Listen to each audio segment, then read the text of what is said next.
स्वागत है। अभी तक की तमाम छोटी बड़ी खबरों के साथ मैं हूं रूपा गुप्ता। तो चलिए जानते हैं क्या रही आज की खास खबरें। गिरिडीह जिले में एक बार फिर आयकर विभाग की टीम ने दबिश दी है। इस बार लौह इंडस्ट्री से जुड़े फैक्ट्रियों और उनके दफ्तर को खंगाला जा रहा है। विभाग ने इस बार 3 फैक्ट्रियों में छापेमारी की है।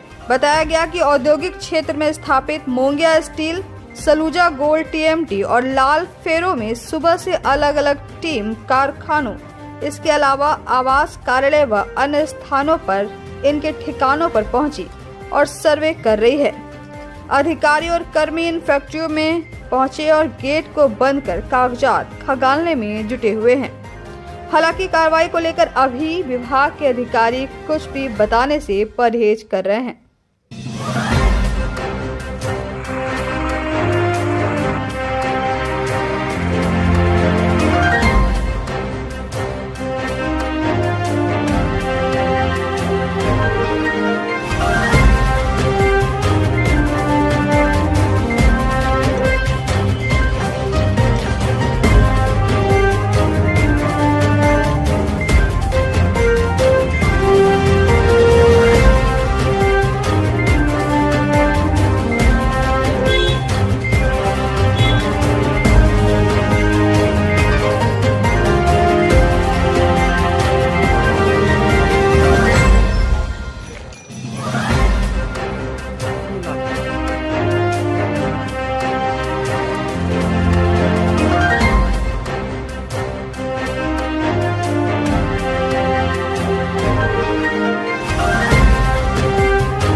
बुधवार को गिरिडीह कॉलेज के प्रशासनिक भवन के बाहर आदिवासी छात्र संघ ने धरना प्रदर्शन किया और कॉलेज के प्रशासनिक भवन को बंद रखा।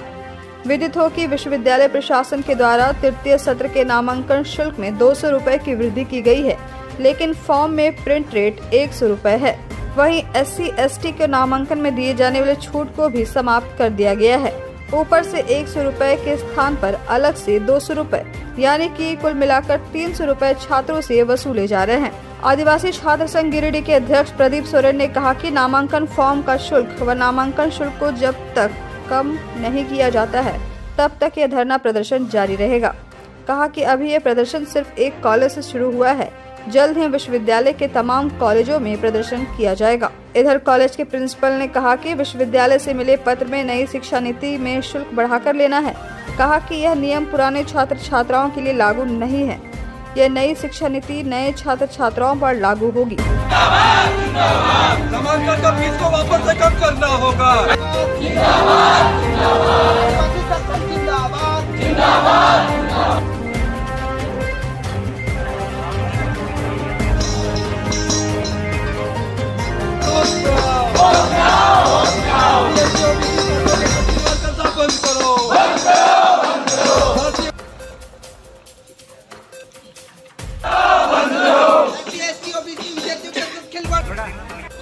करने गई है एडमिशन में भी हम लोग को जनरल कैटेगरी के और कॉलेज में आदिवासी छात्र संघ के बैनर तले हम लोग तालाबंदी किए हैं। तालाबंदी करने का मुख्य कारण यही है कि यूजी सेमेस्टर 3 में जो परिचय फॉर्म थे उनकी कीमत पहले 100 रुपया थी और अभी भी उसमें प्रिंट रेट 100 रुपया ही है। और ये था कि बात ये है कि पहले हम लोग को ST SC OBC को 50% छूट दिया जाता था, वो अब नहीं है। अब 300 रुपया कर दी गई है और ST SC OBC को भी 300 रुपया देना पड़ रहा है। हम लोग की मांग यही है कि जब तक हमारी जो फी बढ़ी हुई है उसमें जब तक संशोधन नहीं होगी तब तक हम लोग बैठे रहेंगे। हो सके आज अगर पूरा नहीं होती है तो कल भी हम लोग धरना करने के लिए तैयार हैं। 9 तारीख से है और ये 20 तारीख तक ये चलेगी। नामांकन ये एडमिशन डेट 20 तारीख तक है। विश्वविद्यालय का जो रवैया है SC ST OBC स्टूडेंट के लिए वो साफ दर्शाता है कि विश्वविद्यालय और उसके पीछे में जितने भी बैठे लोग हैं वो चाहते हैं कि SC ST OBC के छात्रों को वंचित किया जाए। इसीलिए समय समय पे कभी वो स्कॉलरशिप को ख़त्म करने का काम करते हैं, कभी फीस को बढ़ाते हैं, कभी हम लोगों को जो सुविधा मिलता है उससे हम लोगों को वंचित करने का काम करते हैं। तत्कालीन सरकार का मोटो यही है कि SC ST OBC छात्रों को जो है शिक्षा से वंचित कर दिया जाए, क्योंकि अगर ये लोग शिक्षित नहीं रहेंगे तो इन लोगों का फिर से वही हाल होगा जो एक वक्त में हुआ करता था। लेकिन हम लोग जो है इसके खिलाफ लड़ेंगे। हम लोग भारतीय संविधान को मानने वाले लोग हैं, हम लोग बाबा साहब को, बिरसा मुंडा को मानने वाले लोग हैं और हम लोगों का लड़ाई तब तक जारी रहेगा जब तक हम लोगों को जीत नहीं मिल जाता। 24 का जो लगता था 21-24 में लगा था। इस बीच में हमारे यहाँ नई शिक्षा नीति एक लागू हुई जिसका सत्र 3 साल से 4 साल कर दिया, जो कि बहुत से लोगों को विदित होगा। 22-26 उसमें चांसलर पोर्टल से जो एडमिशन हुआ, एडमिशन का फॉर्म फी, एडमिशन फी 300 रुपया लगा था। लेकिन इस बीच में एक पत्र विश्वविद्यालय से आ गया कि सभी को सूचित किया जाता है, मैंने विशेष करके नहीं, कि 2 प्रकार की अभी पढ़ाई की नीति चल रही है। एक है पुरानी नीति, वो जब तक ख़त्म नहीं होगी चलती रहेगी, और एक है जो 22 से शुरू हुई, सभी को 300 रुपया लगेगा। तो इसमें हम लोग का वो बजाबते विश्वविद्यालय का पत्र है, आप चाहिए तो मिल सकता है आपको उसकी कॉपी। उसके आधार पर हम लोगों ने 300 रुपया आवेदन का लेना शुरू किया।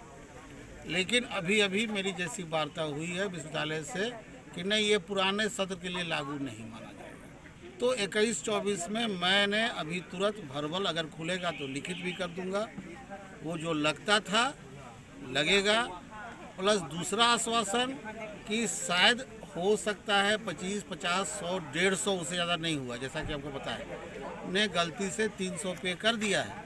तो मेरे यहाँ ग्रेजुएट में 3 बार एडमिशन होता है, सेमेस्टर 1 में, फिर 1 साल के बाद 3 में, फिर 1 साल के बाद 5 में। तो उसको 5 में हम लोग एडजस्ट कर देंगे बस। चूँकि पैसा तो जो लिया गया वो उसी दिन बैंक में 4 बजे जमा हो जाता है और उस अकाउंट से पैसा निकालना प्रिंसिपल का पावर नहीं है। सर, तो हाँ, एडजस्ट हम लोग कर देंगे। एडजस्ट ऐसे होगा कि जैसे 5 में मान लीजिए टोटल फी, जैसे कि हमारे अभी बता रहे थे, एग्जैक्ट नहीं, 880 रुपया या 980 रुपया छात्रों का है, छात्राओं का कुछ कम है, तो उसमें से 200 रुपया कम लिया जाएगा, बशर्ते वो इस साल का रसीद लाएंगे और उसको ये लोग काउंटर पर अपने अलग कर लेंगे। गिरिडीह शहर के बस स्टैंड रोड स्थित CRPF कैंप में बुधवार को कार्यक्रम आयोजित कर जनजातीय युवा आदान प्रदान कार्यक्रम के तहत 20 युवक युवतियों को भ्रमण पर मध्य प्रदेश राज्य के भोपाल शहर भेजा गया। कार्यक्रम में CRPF 7वीं वाहिनी के अधिकारी कंपिंग गिल, कमांडेंट राजेश्वर सिंह यादव, द्वितीय कमान अधिकारी सिद्धार्थ, उप कमांडेंट आलोक रंजन, सूबेदार मेजर पन्ना लाल ठाकुर सहित बटालियन के जवान मौजूद थे। कार्यक्रम में उपस्थित युवक युवतियों को पूरी जानकारी दी गई। इस दौरान हरी झंडी दिखाकर यहां से सभी को भोपाल के लिए रवाना किया गया।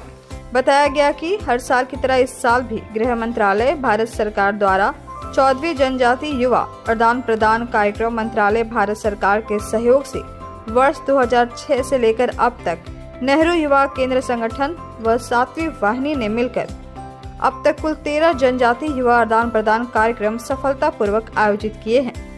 कार्यक्रम का मुख्य उद्देश्य विभिन्न विकास गतिविधियों, कौशल विकास, शैक्षणिक और रोजगार के अवसरों पर ध्यान केंद्रित करते हुए देश के विभिन्न राज्यों में हो रही तकनीकी और औद्योगिक उन्नति को आपके समक्ष उजागर करना है।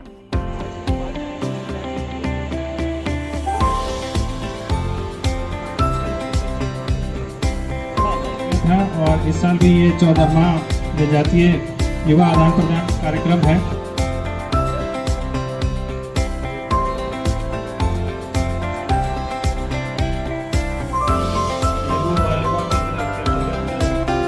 ट्रेन में बैठ के जाएंगे तथा संपूर्ण का भी प्रोग्राम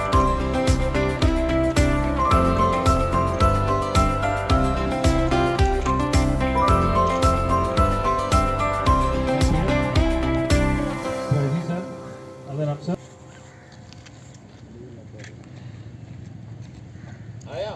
ये 14वां बाल युवा केंद्र नेहरू बाल युवा केंद्र के द्वारा यह कार्यक्रम आयोजित किया गया है। इस कार्यक्रम में जो गांव के पिछड़े बच्चे होते हैं उनको हम कलेक्ट करते हैं, स्कूलों से का संपर्क करते हैं जो इच्छुक होते हैं भारत भ्रमण के लिए। नेहरू बाल युवा केंद्र के सहयोग से, CRPF के सहयोग से इन बच्चों को हम भारत भ्रमण के लिए अभी फ़िलहाल भोपाल भेज रहे हैं। आने वाले दिनों में बेंगलोर तथा चंडीगढ़ तथा कई भारत के जो अच्छे जगह हैं वहाँ हम भेजने का प्रयास हम लोग के द्वारा किया जाता है। इसका मुख्य उद्देश्य है कि आपसी जो सांस्कृतिक है, कल्चर है, भाषा है, रहन सहन है, जो अलग अलग भारत के अलग अलग जगहों से बच्चे आते हैं उनके आदान प्रदान किया जाता है सांस्कृतिक कार्यक्रम के माध्यम से। और ये लगभग 1 हफ्ते का टूर होता है जिसमें CRPF के लोग इनको यहाँ से ले जाते हैं ट्रेन के माध्यम से और इनको रहने वहने का नेहरू बाल युवा केंद्र के द्वारा इंतज़ाम किया जाता है तथा इनको वापस फिर सुरक्षित ला करके इनको अपने अपने घर तक पहुँचा दिया जाता है।